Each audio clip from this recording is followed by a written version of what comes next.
Welcome back to another episode of All Things Weather with Anthony and Brody. This is a full tropical update on Francine. Now, through Friday, we've got alert days in place due to the tropical impacts that we are going to see here at home here in northeast Mississippi. Take a look at the latest track from the National Hurricane Center advisory. Came down probably about 20 minutes ago. You can see it made landfall as a Category 2 hurricane. We'll talk about that here in just a second. It's going to continue to move off, kind of a more north track, and then eventually you can see our area is in the cone, and we're going to bring impacts to our region as we go into really tonight into tomorrow. This one we've got those alert days in place. So landfall information. When did it make landfall? It made landfall around 5 o'clock today in Terrebonne Parish, Louisiana, just off the coastline, or just along the coastline. Category 2 hurricane with winds coming in 100 miles per hour with gusts as high as 120 miles per hour, and also with the pressure coming in around 976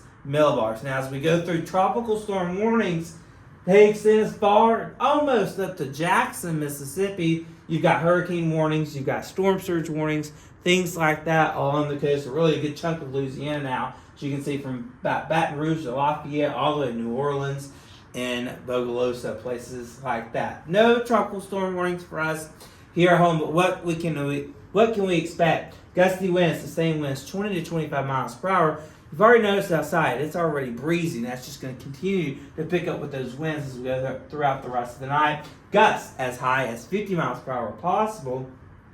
Heavy rain, 3 to 5 inches with local higher amounts. I can't rule out a reading 6 inches. Yeah, can't rule it out. And of course, we're on that dirty side. We're on the wet side, so we need to watch for an isolated tornado. As we take a look at the probability for tropical storm force winds, tropical storm force gusts, very low here in Starkville, about 10 to 20%, but you can definitely see those purples. Baton Rouge, Louisiana, a good chunk of Louisiana experiencing those tropical storm force winds and gusts out there. Now, flood watch in green for a good portion of our coverage area, but there's also wind advisories just covered up by the flood watch. Those are the tan colors out into the Mississippi Delta and the portion of the northern Tennessee.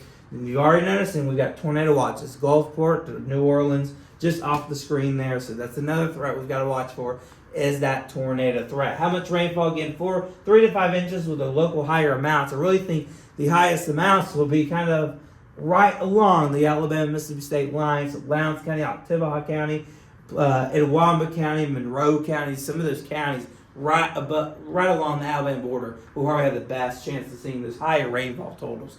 Excessive rainfall, 2 out of 4 risk. But you see that moderate. We've already got flash flooding ongoing in parts of southeast Louisiana, and structure homes have already been flooded, and that's just going to continue as we go through. Tomorrow, same story, 2 out of 4 on the flood risk for our coverage area. And then Anthony's got your 7-day. Yeah, Brody, we're preparing for a pretty busy day on your Thursday, but right now all is mostly quiet. We saw a blanketing of clouds throughout the day kind of slowly develop here on Mississippi State University's campus. Winds are starting to pick up just a little bit here, especially beginning to pick up over towards Jackson. Here's our Jackson cam, where it's the nighttime right now, but those clouds are really flying in, and they're already getting some rainfall down over there. Let's check out their showers and storms for us here in northeast Mississippi. We're going to start noticing them just around midnight. This is 12 a.m. Sometimes I even mistake, so this is 12 at midnight. The storm is going to approach just over to our west. That is the latest thinking, and that means rainfall is really going to increase towards the 4 or 5 o'clock hour. No matter where this is really shifting 10 miles west or east, this is a pretty confident part of the forecast here. There's going to be a big rain shield. It's looking like the best timing is going to be between sunrise and about 9 a.m. to 10 a.m. You can see right here, if I pause it just around 10 a.m., then it starts making its way north of Starkville towards the Clay County area. Now, I do disagree with this model just a little bit. I do think the storms are going to lag just a little bit behind here, but you're starting to get a little bit of the time frame here, where that low pressure system now is going to head further to the north. Just around dinner time, I think we'll clear out. Notice still some lingering light, kind of fast-moving showers across the area. They're going to make their way in. That low completely moves north. But what I want you to notice, one thing is that a line is going to be pushing in right here. Now, Brody was talking about a tornado threat earlier. There could be a couple spin-ups in this line. Now, the forecast isn't totally high for that, but it's still going to be possible. We'll be watching that. We'll also be watching is this low. Notice how it kind of meanders and even moves back a little bit south. and could re-engage some showers and storms for your Friday. So we're not going to be out of the woods as we head into your Friday just yet. Let's talk about those wind gusts, because that's something that we like to all mention. Things that you might want to tie your patio furniture down. If you haven't already, it's going to be kind of a good idea. This is sustained winds. You can see kind of a line between 20 to 25. I don't think as high as 30, but I can't, I guess, rule it out. Going to be pushing from south to north. The best timing is going to be just after sunrise, and then it's going to be gusty for most, windy for most of the day. Notice sustained wind speeds between 10 and 15 across the area wide, north towards Tupelo, over west towards Montgomery County, into the evening hours as well. And as that low lingers, we'll continue to see some wind gusts, even in windy conditions, into Friday.